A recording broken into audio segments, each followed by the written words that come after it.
Hola, gracias por conectarte. El tema que vamos a compartir hoy se llama Sacando el vellón. Cuando sabemos la voluntad de Dios de antemano, muchas veces queremos convencer a Dios y convencernos a nosotros mismos para que aquello que estamos deseando, pretendiendo, se nos haga. Entonces, tratamos de poner algunas señales, algunas cosas que nos vayan o pretendamos nosotros que nos indiquen la voluntad de Dios. Es posible que usemos el viejo y conocido método sacando el vellón. ¿Y qué significa?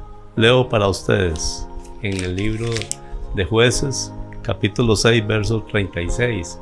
Dice así: y Gedeón dijo a Dios: si has de salvar a Israel por mi mano, escuche bien, como has dicho, subrayado, he aquí, yo pondré un vellón de lana en la era, y si el rocío estuviere en el vellón solamente, quedando seca toda la otra tierra, entonces entenderé que salvarás a Israel por mi mano, como has dicho. Bueno, ¿qué es un vellón? He querido ilustrar qué es un vellón trayendo un pedazo de tela de lana. Un vellón era un corte de cuero de oveja que se usaba en aquellos tiempos, y fue lo que usó Gedeón para ponerlo en la era y que éste recibiera el rocío.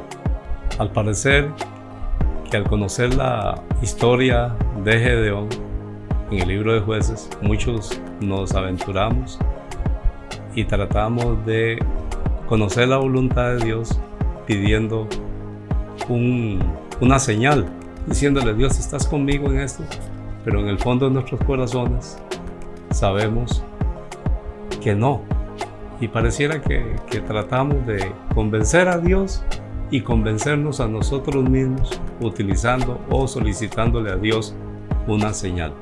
Les contaré una situación que se dio en una ocasión en la iglesia.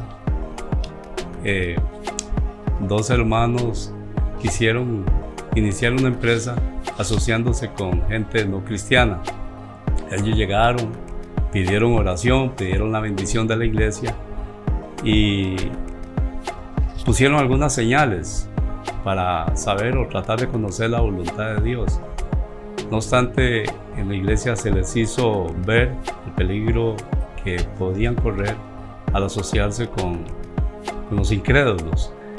Y pasado el tiempo sucedió que aquella empresa empezó a florecer y a dar fruto, y ellos empezaron a sentir un gran orgullo por la prosperidad que tenían. No obstante, el tiempo pasó, pero hubo un pero que no presupuestaron. Fue que sus socios no eran cristianos y el corazón de ellos fue inclinándose paulatinamente hacia las cosas de este mundo, de tal manera que espiritualmente empezaron a decaer y no siguieron visitando la iglesia, aduciendo que no tenían tiempo para la iglesia. Posteriormente su familia empezaron a tener problemas familiares y se alejaron de la iglesia inicialmente. Posteriormente su matrimonio se vino abajo y hasta el final su empresa ya desapareció, quebró. Yo podría decir: qué gran vuelta, qué gran costo espiritual, familiar y económico, para que al final concluir que Dios no estaba con ellos en aquel asunto. Dice: no se asocien en yugo desigual con los incrédulos. Hermanos, hay cosas que son muy obvias. La palabra, el Espíritu Santo te lo dicen: no es por allí. Y lo sientes en tu corazón: por ahí no vayas. Pero nosotros a veces nos empecinamos en nuestros corazones de querer hacer las cosas como nosotros queremos y no como la palabra nos lo ha dicho. No pongamos un vellón. Ese es mi consejo. Leamos la palabra, escuchemos el consejo de nuestros pastores y digamos: haré como tú has dicho. La palabra dice también en el libro de Proverbios: fíjate de Jehová de todo tu corazón y no te apoyes en tu propia prudencia. Reconócelo en todos sus caminos y Él enderezará tus veredas. Entonces usted me dirá o me preguntará: bueno, si no es o no está bien pedir señales o poner señales, ¿por qué Dios le permitió a Gedeón que pusiera la señal del vellón, que pusiera el vellón en la era, para que si amanecía empapado, conocer que era la voluntad de Dios? Y lo volvió a hacer de nuevo, inclusive poniéndolo, solicitando que toda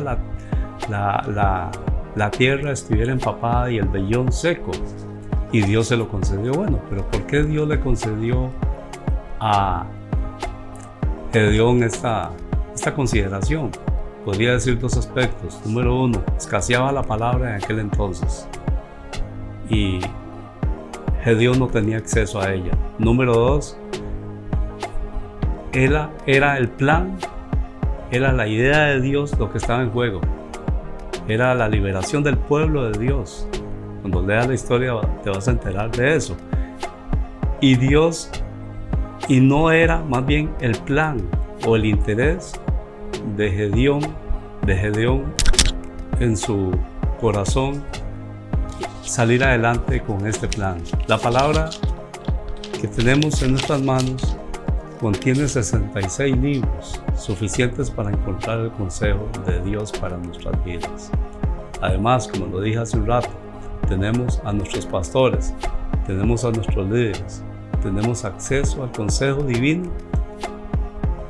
Conclusión: no pretendamos pedir señales para lo que ya Dios ha dicho de antemano que no está ahí, no es su voluntad, no está con nosotros. Dios los bendiga.